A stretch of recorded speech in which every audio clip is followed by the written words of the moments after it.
Es curioso, coreó la abogada aguileña, que tanto tiempo después haga semejante denuncia. Si hubiese querido preservar a la menor, debería haberlo denunciado, ni bien se produjo el hecho. Que usted declara, terminó su SS. ¿Declara o declama? Imaginó Lelia que el cuerpo reía sobre el hombro de su eminencia, granando el Código Civil. El piso enceradísimo miraba a un punto infinito. Tanta limpieza, angustia, desanima, como si hubieran esquilado un bosque. Extraña asociación e imperfecta, por lo tanto, pero ¿qué podía uno hacer en ese momento? Las miradas de ruego hacia el abogadito que te habías costeado con el poco dinero que te dejara la tía Dora y de mala gana. Aclaremos, porque el tema afectaba una vez más la ya bastante deteriorada reputación de la familia y sus últimos negocios habían desencadenado algunos problemitas. Pero tal vez más de lo que imaginabas. Él temía, como se teme al alucinado, al loco que lleva dentro de sí la carga peligrosa de historias de las que ha sido silencioso testigo y que bien se sabe algún día estallará como una bomba y todo quedará al descubierto. Ahora, apenas cristales de la memoria llevan su interior. Habrá que hacer un desmesurado esfuerzo para reconstruir lo que otros han silenciado por décadas. Es por ese motivo que el loco resulta particularmente molesto en épocas de crisis y es sumamente valorable su silencio. La tía Dora debía suponer que no oponerse a tus cuestiones era una forma de que pudieras permanecer en cierto estado de semiconciencia. La memoria aún rota, aún desperdigado el rompecabezas de tus recuerdos. Y optó por pagarte el abogadito mísero e incompetente. Algo ruin, solo levemente ruin. Aprendiz de gran cobarde, pero solo aprendiz. Y él no respondió a tus súplicas cuando le pedías con la mirada que te defendiera, de modo que las cosas no dieron para mucho más en aquella instancia. Como un mapa que los pequeños habitantes de los sueños hubieran escondido en un territorio remotísimo y te fuera dada a vos la odisea de ir en su busca y descifrar códigos que te eran a la vez tan extraños como familiares. Pero, ¿de qué modo emprender la ruta? ¿Te habían puesto el lazo en aquel nudo de contingencias o te lo habías echado vos misma? De eso te acusaron más tarde. Inventando historias sobre la criatura. Linda madre había resultado esa. Dios la perdone. Ahora Marcos te mira con fijeza. Nuevamente reluce el pequeño teniente al abrigo de su águila rechoncha que bate el código amenazante y te observa porque sabe que ya estás en la trampa. Que como siempre, en tu habitual torpeza y tu sentido peculiar de expresar la tragedia, te has puesto en ridículo frente a todos. Y ya nadie cree esa leyenda de la mujer acosada por el psicópata, ni prestan sus oídos al relato aburrido de tus apreciaciones respecto al cuerpo eréctil sobre la cuna, ni a los desvíos arrebatados que te dejaban temblando en la cama, mientras él, ahora nuevamente refulgente Marcos, afila su mirada ante el porvenir de los actos que seguramente ha ido diseñando con la experiencia de un ingeniero adaptado al orden de las circunstancias. Y en tu largo peregrinaje de hierro en hierro has ido a parar al nido de las ratas. La transparente Circe escucha las voces airadas como manotazo de ahogado, precisando al tiempo que habla el grado de extemporaneidad de sus palabras. Dice, tratando de explicar el motivo de aquella denuncia a destiempo, un estrafalario discurso balbuceado acerca de la perplejidad y sus consecuencias, recitando como si fuera un monólogo de alguno de sus personajes el sentido de los actos erráticos en el punto de inflexión. Es decir, cuando las circunstancias se adhieren a los individuos impidiéndoles actuar con libertad en armonía con sus legítimos deseos. Marcos goza y se nota. La mujercita enrojece. Su eminencia la interrumpe, diciéndole en criollo que no tire la pelota fuera de la cancha. El cuervo se encoge de hombros y bosteza.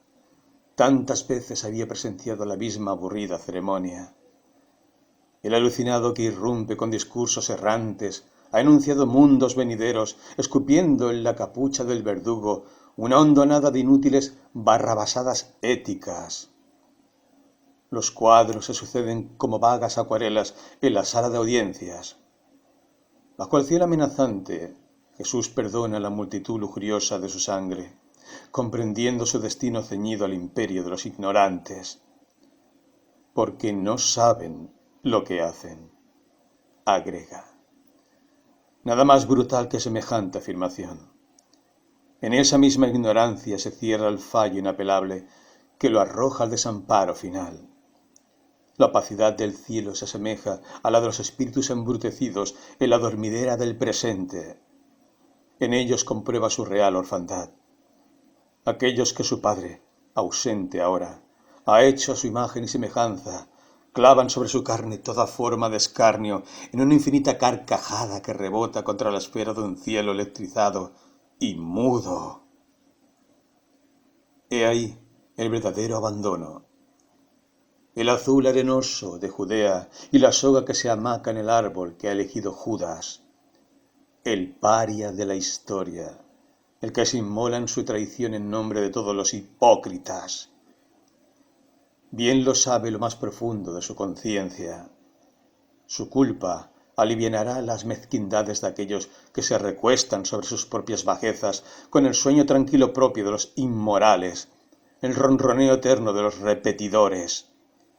Ese coro de infamias ya naturalizadas que se repiten año tras año, siglo tras siglo, componiendo la llamada cultura de masas.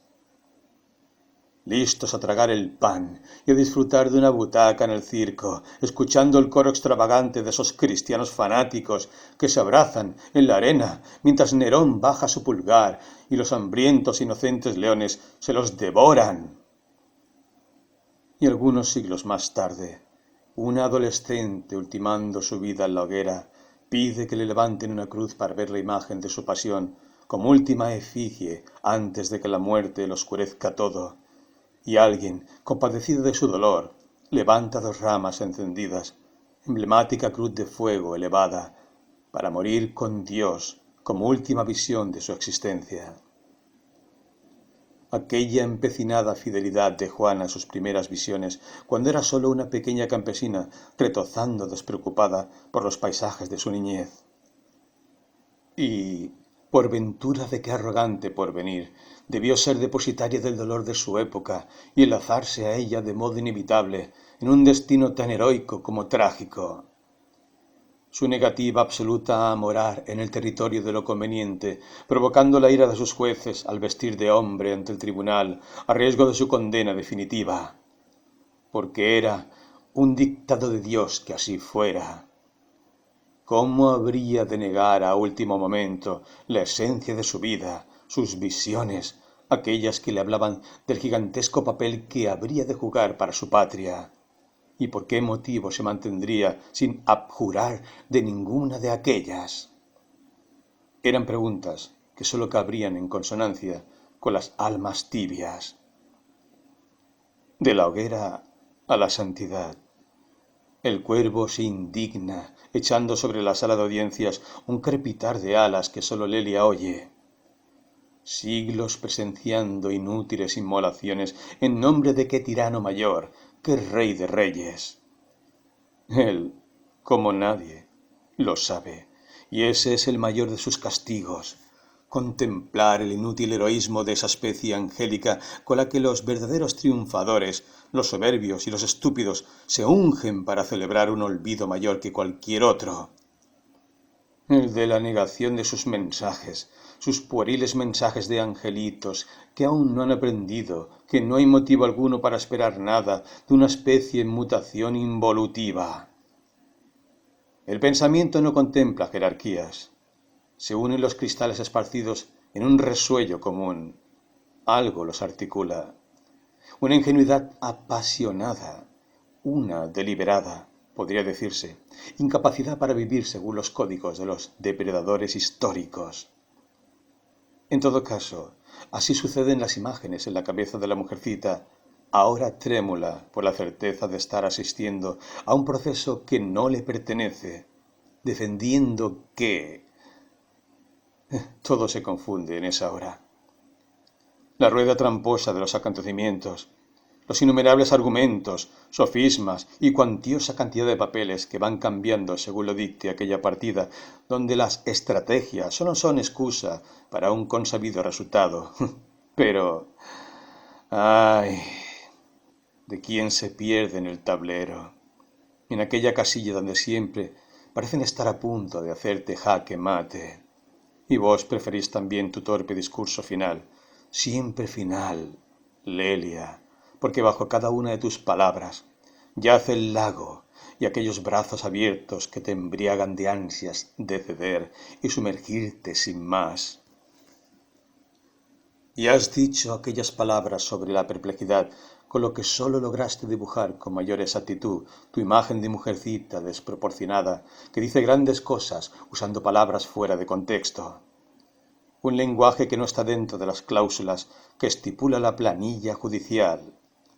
Y esto, vos lo sabés, mientras las palabras arden en tu boca y salen como lava que te quema, y que por dentro hace desternillarse de risa tanto a la abogada aguileña y pechugona como al juez recio y a Marcos, que presencia aquel nuevo desajuste de tu conducta con un goce que le hace esbozar una sonrisa giocondina, muy al tono de los rigurosos parámetros de la mesura que estos eventos exigen.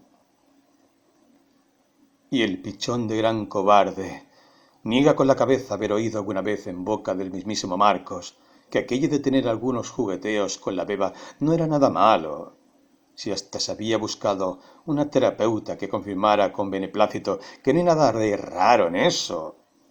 El mesurado erotismo entre padres e hijos, un toquecito más o menos y... ¡buah! Nena, bájate de acá, que estoy al palo. Eso último quedaba implícito en una mirada de sencilla picardía. En fin, qué comprensiva era aquella psicóloga relativista, lacaniana, de avanzado corte posmodernista, defensora de los derechos inalienables de los amadores de niños. De aquellos discursos se nutría Marcos por esos tiempos en que la guerra estaba abiertamente declarada. Lelia, por su parte, hablaba de degeneración, enfermedad, abuso. ¡Qué palabras tan ajenas en su boca! ¿Por qué ahora la obligaban a parecer una monja de clausura cuando nadie como ella se había erigido como defensora del espíritu libre? Si bien era cierto su sentido apasionado y una indiscutible exasperación mística, comprobable en sus escritos, de ningún modo significaba aquello que ella fuera una pacata, y menos aún que no comprendiera la diferencia. Pero todo lo habían llevado a aquel plano de la sutileza donde podía desgajarse un hecho en un millón de posibilidades. Así, según le dijera algún terapeuta al que había acudido en busca de auxilio. «Qué bien vea, señora, si el susodicho pensaba en usted mientras acariciaba a la nena. ¿Qué puede haber de abusivo en el hecho?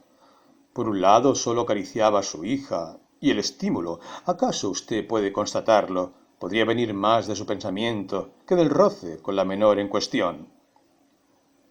A lo que Lelia respondió con un insulto y un portazo, actitud poco beneficiosa para expresar la imagen de una madre en sus cabales.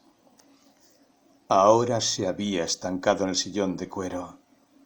Aquella última mirada dirigida a su abogado era el flaco madero del náufrago, de modo que ya no había nada que decir. Su SS da por terminada la audiencia. Algo así oyó. De hecho, pasaron al despacho para firmar el acta. Lelia detrás, los otros haciendo comentarios acerca de cuestiones de sublime cotidianidad. El cuervo le hizo un guiño a Lelia. La obra había estado bastante bien. Los actores, algo incómodos en sus papeles demasiado solemnes, se habían sacado rápidamente el maquillaje y departían relajados como buenos amigos. Lelia salió sola. Bajó las escaleras. No quería estar amontonada en el ascensor que olía a rancio y nauseabundo parpadeo fluorescente. 5. Tenía un nudo en el estómago. ¿Desde cuándo podía asegurar que respiraba con cierto grado de libertad? Salió a la entrada de la Cámara de Apelaciones. Estaba atestada de gente haciendo cola para subir a los ascensores. Podía notarse el frío y el perfume artificial como un derrame químico que no podía tapar, sin embargo, el tufillo mórbido de aquel despliegue de hombrecitos encarpetados y mujeres de tailleur y reboque que sonreían o carraspeaban con mesura, aprestándose, imaginaba Lelia, a desplegar su artillería y caer sobre su presa en un despacho encerado con comodísimos sillones de cuero y prolijas bibliotecas jurídicas. Sentía ganas de vomitar. Salió a la valle. Un cruce complicado. El caótico tráfico explotó en sus oídos. A 10 metros, el kiosco judicial vendía las últimas novedades a precios módicos. Nuevas leyes de minoridad, suplementos, últimas noticias, pregonaban en letras recias en contraste con el amarillo de sus tapas. ¡Cuánto una patria, potestad! El precio se conversa adentro. El cuervo saltando de libro en libro, haciendo sus necesidades sobre las cabezas de los transeúntes que no parecían percatarse del hecho. Eras un manojo de nervios. El viento levantando una ráfaga de papelitos y algo de basura acumulada en los cordones de las veredas te obligaba a cerrar los ojos. Parecías una lamentable estampa del desamparo. Los cabellos flotando al capricho de la ráfaga, los ojos llorosos, la palidez que te daba un cierto aire cadavérico, tanto que en un momento algún señor con gesto amable se detuvo por gracia del destino o por excepción de las reglas y te preguntó: ¿Se encuentra bien, señorita? A lo que no pudiste responder, porque la voz se te quedaba en la garganta, y aun cuando entrecerrabas los ojos, los espejismos feroces del sol sobre la chapa de los colectivos crepitaban como relámpagos en tu cabeza. Sí, intentaste responder cuando ya el buen hombre se había ido, pero no te atrevías a dar un paso, estancada como un maniquí malogrado, sin poder dar un paso, como en aquellos sueños en que al intentar avanzar se retrocede.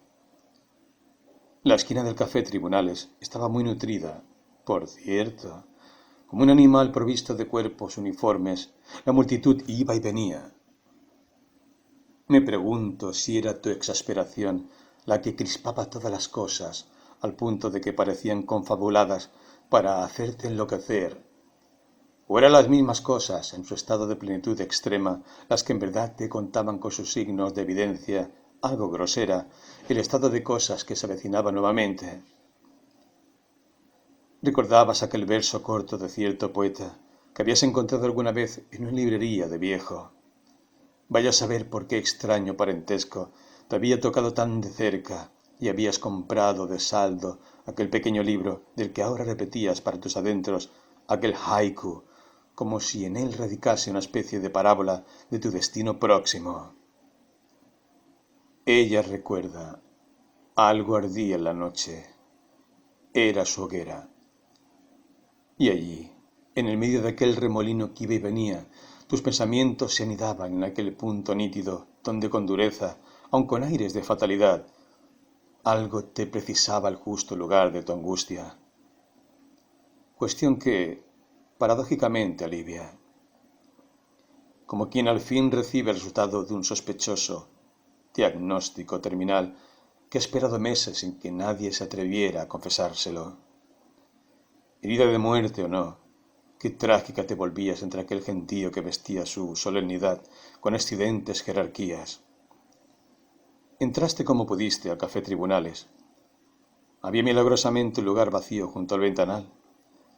Llamaste varias veces porque no acertabas con el gesto justo, y el mozo, por demás ocupado según te pareció, también disfrutaba haciéndose el distraído. Finalmente, en un esfuerzo supremo, un llamado demasiado estridente y algo agresivo provocó unas cuantas caras irónicas que te miraron de soslayo, mas la complicidad del mozo, a quien no le eran ajenas aquellas miradas hacia vos. Un café con medias lunas. ¿De grasa o de manteca? De manteca. Ah, de manteca no tenemos. Entonces de grasa, como sea, agregaste en un suspiro, resignada a la pequeña venganza del hombrecito de la bandeja plateada. Ansiabas volver con Karen, pero te habías propuesto la titánica tarea de llegar a la casa como si nada hubiera pasado. Para esto habías buscado el peor sitio posible para tu relax, pero el oxígeno no daba para mucho más. Te habrías desmayado en plena calle frente a la cámara, lo que podría haber sido no solo una desgracia, sino un elemento que sospecha más respecto a tu cuestionable estado mental. De este modo, con toda la poca fuerza de que disponías, te propusiste leer el diario que había quedado en la mesa. Estaban solo los clasificados y la página de deportes. No importaba. La mirada caía en una ridícula concentración sobre las imágenes del último clásico, y luego dabas vuelta a la hoja con cierto temblor, cosa de que las páginas se desordenaran y todo quedara hecho un caos sobre la mesita. El mozo se tomó el tiempo suficiente para que ultimaras todos los recursos de la naturalidad antes de caer en el pánico. Unos segundos antes llegó el café Salvador y humeante, las medias lunas bastante secas ya. Tomaste la taza con ambas manos y como se toma un objeto preciado, te sumergiste en el humeante aroma. Tu frecuencia cardíaca fue apaciguándose de 100 a 70, digamos.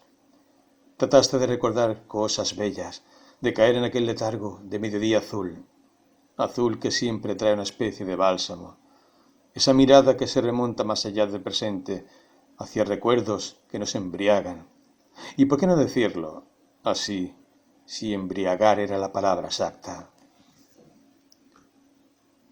La mujer que mira eternamente tras el cristal de la ventana ve como de a poco el azul del cielo, que deja de ser el de este cielo presente, el que se puede vislumbrar, cubre la plaza Lavalle, y solo es azul sin relación con lo que sucede, desprendiéndose de su escenario hacia una atemporalidad que hace que el cielo sea simplemente eso.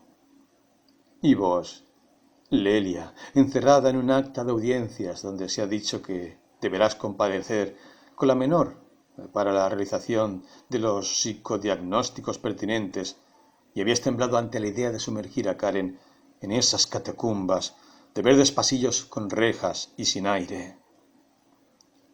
Esa que ahora acaba de anclar en el mezquino espacio de un cafecito de sierpes blandas e incisivas, la protagonista de su propio desvarío o el de los otros. ¿Quién sabe qué es nuestro y hasta dónde en todo caso? Mujercita solitaria y pálida, como si te fueras volviendo cada vez más un contorno de tu realidad, menos peso y más sombras de tu propia existencia. Escalas ahora por una colina, o tal vez caminas por un prado, o por un campo de trigo con flores amarillas. El gran cielo de otros tiempos está en este cielo, y no importa qué siglo, qué memoria sea la que recuerda. Vos sos ahora una niña que corretea entre las espigas, que se recuesta con voluptuosidad sobre la hierba y se queda en posición de crucificada mirando el cielo. ¿Dónde te dijeron que el buen Dios estaba allí, en un punto lejanísimo? Espías entrecerrando los ojos, tratando de encontrar alguna misteriosa puerta del firmamento, y las nubes pasan ligeras como si fueran restos de gasa de alguien o de algo que ha muerto y resucitó, gasa o mortaja. La palabra llega a tu cabeza, venida desde muy lejos, y vos querés imaginar que así es efectivamente, que no es tu alma sino un alma universal, en ella queda suspensa, en estado de ensoñación, y aunque pareces despierta, tal vez realmente estés dormida. Al vaivén de la brisa danzan las espigas de oro flexible que el aire dora, y la atmósfera es una bóveda azul como un templo. Extraña y eterna palabra que nos dice templanza y también refugio sagrado del ánimo, donde se apacigua los dolores más lacerantes en la tibia armonía de una arquitectura semejante a la de un vientre sagrado. Pero la historia atraviesa con sus fogonazos su filo de necedad y ambiciones, justificando la trama absurda de una farsa de conquistas y esclavitudes. Nada de eso te pertenece, sin embargo, con esa austeridad propia de Calígula que imagina que habrá de comerse la luna. Cae sobre tu aldea la lascivia de los hombres, y allí estás, según recuerdas, Lelia, vuelta Juana entre el celuloide y la ensoñación propia, corriendo entre casitas incendiadas sin entender a dónde y por qué se suceden estas cosas. Y la morada familiar, con aquel techo de tejas, y la bella puerta de madera labrada, hecha un conjunto de astillas, y adentro la voz suplicante de Catherine, que te mira con terror y te empuja dentro de un armario, para que no te vean, porque han asaltado tu hogar y cruzan por ti en la oscuridad del refugio los lacerantes gritos de tu hermana mayor, y la sangre se esparce sobre el vestido con el puñal clavado en el centro de su cuerpo. Y ya podrías no haber oído nada más, desmayarte, caer en el mutismo absoluto de la amnesia, salvarte, como del dolor, en el sitio del olvido, latiendo tu corazón hasta la vejez, sin mayor motivo ya, pero sin sobresaltos. El buen Dios podría haberte negado el recuerdo, pero tu memoria estaba hecha con la sustancia de los mártires, y oíste, y tal vez viste aún, de qué manera asesinaban a tu hermana y violaban luego su cuerpo inerte. El arte de la necrofilia consiste en la expresión más perfecta del deseo de conquista, la vejación de lo inerte, la manipulación de lo que no vive, arcilla del placer. Uno tras otro desfilaron los hombres con la mirada inflamada ante el cuerpo muerto. Allí, en soledad, fuiste inaugurando tu leyenda, la de aquella que fue Salva, la sobreviviente y eterna culpable de todos los daños que no pudiste reparar, encerrada en el escondite que, según decías, estaba reservado para tu hermana, y vos, pequeña ladrona, habías usurpado. Para vivir sacrificaste su vida. Ni toda la sangre de los ingleses podía ayudarte a expiar aquella culpa. Una culpa no tuya, como no fue de Cristo la cruz, que llevó sobre sus espaldas con la sombra de los niños degollados por Herodes, ni de Judas el imperioso mandato divino de la traición. ¿Por qué recordabas ahora, Lelia, a la doncella de Orleans? ¿Qué parentesco tenía aquella criatura de corazón apasionado? Aunabas en tus escritos aquellos seres como si fueran líneas de un rumbo perdido que te regresaría, quién sabe a qué lugar impensable, ahora, de tu propia historia individual. Y el cielo volvía sobre la plaza Lavalle como un telón que se cierra, solo por el momento. Pensaste, con aquella ansiedad de fuga que te obligaba a deshacer tu historia insignificante en grandes paradigmas. Pero, ¿acaso no somos, en mayor o menor grado, paradigmas de unos pocos sueños, de una decena de mitos repetidos que la humanidad se arroga para suponer lo conmovedoras que son sus circunstancias? El cuervo te espiaba desde la ventana en forma ahora de pequeña humareda, con aquel contorno alado y una idea irónica en los ojitos crueles. Puerilidad sin fin la de estos pequeños soñadores. No hay jerarquías en la historia, no hay jerarquías en los mitos. Lo mismo da una pequeña vejación que una gloriosa. Lo que sostiene su aterido cuerpo está hecho del mismo espectro, huesos y polvo. Eso es el final. Y aún ni siquiera solo hemos inferido el final, como si el principio fuera un hecho irrefutable. Pero que no se tomen a mal estas disertaciones algo pesimistas. Parecía querer decir en su fulgor algo malicioso aquel cuervo en nebulosa que leteaba detrás del ventanal enturbiando, mujercita, tus sueños de grandeza con los que intentabas olvidar el receptáculo de aquella jornada. El nauseabundo olor del cuero, los zapatos lustrosos del juez, la sonrisa burlona de Marcos, el reboque impecable, la sonrisa de la abogada. En síntesis, criatura, tu porvenir miserable cargado de amenazas, apercibimientos, comparecencias de la menor, etc. Y el azul volvía de nuevo, intentando remontarte a una Juana anterior o a una Lelia anterior a la locura de una fábula ajena. Libre entonces como un animalito salvaje sobre los prados de Dom Remy. La que tiene los cabellos como el trigo, pensás, como en una idílica imagen de Zeffirelli, que los ángeles deben ser rubios. Perversos mitos de la infancia. Karen no aprendería de este modo. Su color de cabello es castaño con reflejos rojizos. Ahora lleva 2 colitas y un espeso flequillo que le dan un porte de niña rebelde de los años 60. Así la querías ver. Alguien corría por entre los campos de trigo y revoloteaba entre ellos como una abeja zumbona sobre aquella inmensidad silvestre. ¿Acaso le pedía signos a Juana? Lelia. ¿Quién pudiera permanecer en la suave modorra de las primeras impresiones? ¿Acaso el sentimiento religioso es producto por una tragedia? No es anterior, por sobre todas las cosas, a cualquier tragedia. No es el panteísmo religioso, aún con incrustaciones de figurines angelicales y entre sueños bíblicos que hemos oído a lo largo de nuestros primeros años, una verdadera celebración del nacimiento de la felicidad. Es la felicidad primera.